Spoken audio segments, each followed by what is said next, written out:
Let's talk. Real talk, serious talk. Carrying OneUp in the chamber. What does that mean? It basically means that you are carrying your gun with a live round in the chamber. The chamber is at the back of the muzzle, at the back of the barrel. Which means that if you press the trigger, the gun is going to go bang. Now, what is the whole fuss about this thing? Well, it's one of those things that even us as a little bit experienced gun owners or pew or lovers or whatever, we posture other gun owners, especially when they are new into the industry, just to make them feel more like an alien, like an outsider, completely. I don't like it, but I've done it. And it's basically to judge if a person is a good shooter or a good gunner. Because again, I'm going to tell you something that might offend you. So, are you ready? Right. Carrying OneUp, it's an intermediate skill level. It's not a beginner skill level. Let me explain why. And I'm sure a few instructors will agree with me. Now, we all know, whether you're not into guns, whether you're seeing this video for the first time, we all know this, that your whole hand, the fingers and thumb, are designed in such a way that they work together, including the thumb. When you go grab something, works together. So now we know that there's an emergency thing called self-defense demonstration, and you know that we talk about grabbing this thing. Now you know, whether you've seen it in a movie or you've just seen me do that now, you understand what I'm talking about, to say, I'm going to go grab it using my hand. So which means now that as I'm grabbing it, knowing very well that my fingers and thumb work together, there is a high risk now of me pressing the trigger as I'm getting the pistol and it going bang and it going bang, ruining my wedding vegetables. Wedding over, marriage over, lovey-dovey over, can't make kids. Now, whether you want lovey-dovey or you want wedding vegetable or you want wedding or you want kids, we are all scared of exactly the same thing. Whether you've been an instructor for 8 years and shooting for longer, we are all scared of exactly the same thing. Especially when you're carrying appendix, because of fear of the risk of when you grab the gun, it might just go bang as you press the trigger because there's one in the chamber. That is why most people get advised, as you're beginning this journey, please don't carry appendix, carry here 3 o'clock or 4 o'clock, because again, your hip and your bum are not wedding vegetables, so you might be able to carry on with your life. But we all know that's not 100% true, because again, if I stand and I shoot here, you see it can go through my leg. So meaning that I can die. It's not about the wedding vegetables only. So now comes in the play, okay, well, what should I do now then?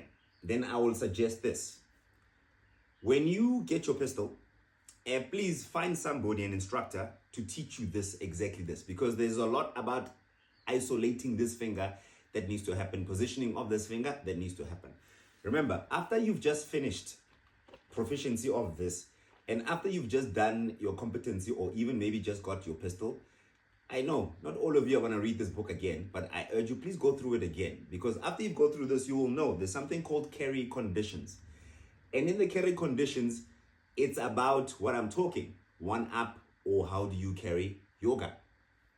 And you got to learn, especially with the guys in the comments. I keep on seeing you P07 commenters. Hey, and comment.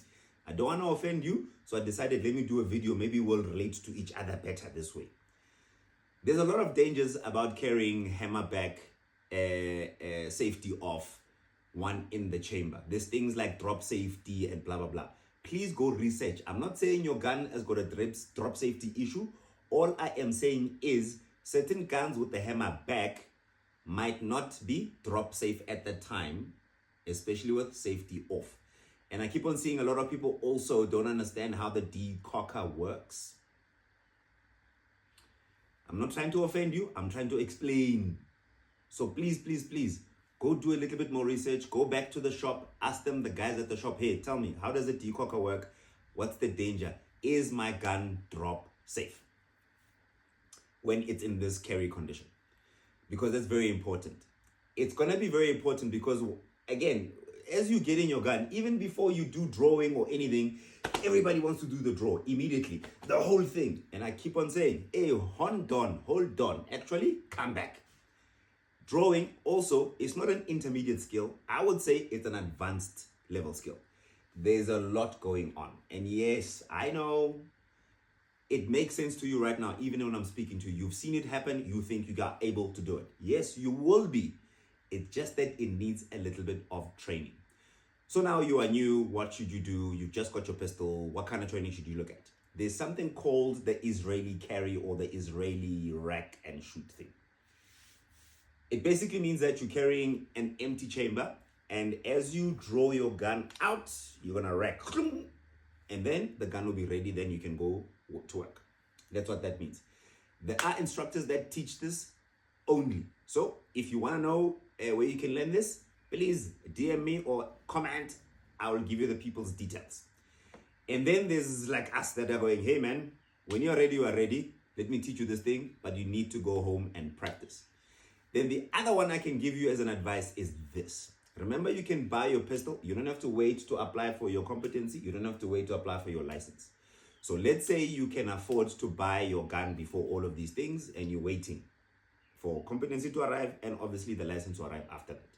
While you are waiting, if you can afford to go buy a replica airsoft of exactly the same size as your gun, please go buy it, because that is going to give you that time, that 6 months or 4 months or however long it takes, that you are going to have that time to practice with the airsoft pistol plus the holster plus the gun belt. Get all of them if you can afford it, because that's going to give you valuable training that you cannot get from anyone, not even from me.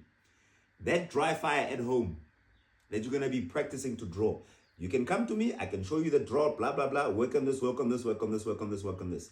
If you have an airsoft pistol, when you're not afraid that you have live ammo, again, please dry fire. We don't dry fire with live ammo. But again, because they're carrying a live weapon, not a live weapon, because they're carrying a real gun, your brain changes. When you are carrying a toy gun, also your mindset changes. You are able to play around a little bit more.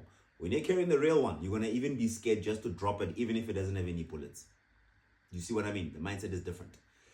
So please, please, please, if you can afford it, get yourself an airsoft replica, holster, belt, and practice. And what else have I forgotten about carrying OneUp? Yeah, that's basically that, man. Please know that this is not a beginner's level. Get training for somebody training to become an intermediate. At intermediate, then you can carry OneUp. Doesn't mean to say that you cannot carry OneUp from here.